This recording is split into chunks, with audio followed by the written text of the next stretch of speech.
సమగ్ర శిక్ష అభియాన్ సంస్థలో పనిచేస్తున్న ఉద్యోగులను విద్యాశాఖలో విలీనం చేసి రెగ్యులర్ చేయాలని సమగ్ర శిక్ష అభియాన్ యూనియన్ ఉపాధ్యక్షుడు చైతన్య డిమాండ్ చేశారు.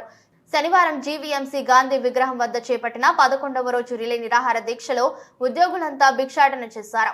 అనంతరం ఆయన మాట్లాడుతూ తక్షణమే రాష్ట్ర ప్రభుత్వం ఉద్యోగులకు హెచ్ఆర్ పాలసీ అమలు చేయాలని, కాంట్రాక్ట్ అవుట్సోర్సింగ్ ఉద్యోగులకు సుప్రీంకోర్టు తీర్పు ప్రకారం సమాన పనికి సమాన వేతనం అమలు చేయాలని, పదవి విరమణ వయస్సు 62 ఏళ్లకు పెంచాలన్నారు.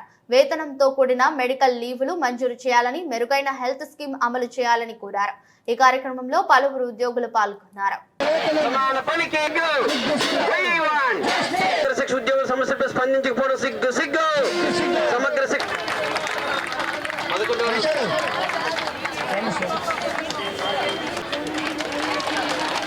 ఉపాధ్యాయుడిగా నా కుటుంబ సభ్యులుగా మిమ్మల్ని అందరినీ భావిస్తూ ముందుగా మీ అందరూ నేను వెళ్ళిపోయిన తర్వాత కాస్త మా సిఆర్పీ చెప్తారు.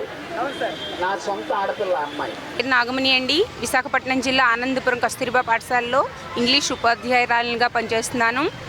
మేము 2010 నుండి పనిచేస్తున్నాం. ఇన్ని సంవత్సరాల్లో చాలాసార్లు మా సమస్యలను ప్రభుత్వం దృష్టికి తీసుకువెళ్ళటం జరిగింది. చాలా వరకు మా సమస్యలు నెరవేరలేదు.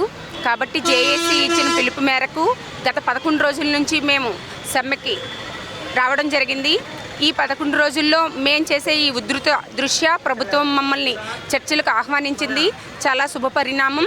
కాకపోతే మా డిమాండ్స్ ఏంటి అంటే, ఖచ్చితంగా మా అందరినీ సమగ్ర శిక్షలో పనిచేస్తున్న కుటుంబ సభ్యులందరినీ రెగ్యులర్ చేయాలి, హెచ్ఆర్ పాలసీ ఇంప్లిమెంట్ చేయాలి, కనీస పనికి సమాన వేతనం అందించాలి.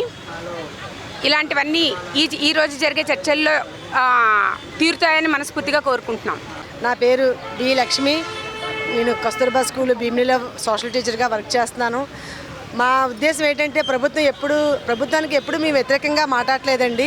ఏంటంటే జగన్ గారు ఇచ్చినటువంటి హామీలను అవి నెరవేర్చుకోవాలంటే మా కోరిక. ఏంటంటే అందరినీ ఎవరైతే కాంట్రాక్ట్ బేసిక్లో వర్క్ చేస్తున్నారో వాళ్ళందరికీ కూడా రెగ్యులరైజేషన్ చేస్తానని చెప్పేసి హామీ ఇచ్చారు. కాబట్టి దానికి మేము పోరాటం చేస్తున్నామండి. అంతేగాని మేము ఎప్పుడు కూడా ప్రభుత్వానికి వ్యతిరేకంగా పోరాటం చేయట్లేదండి.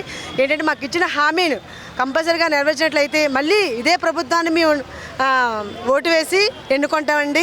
అదే అండి మా యొక్క డిమాండ్.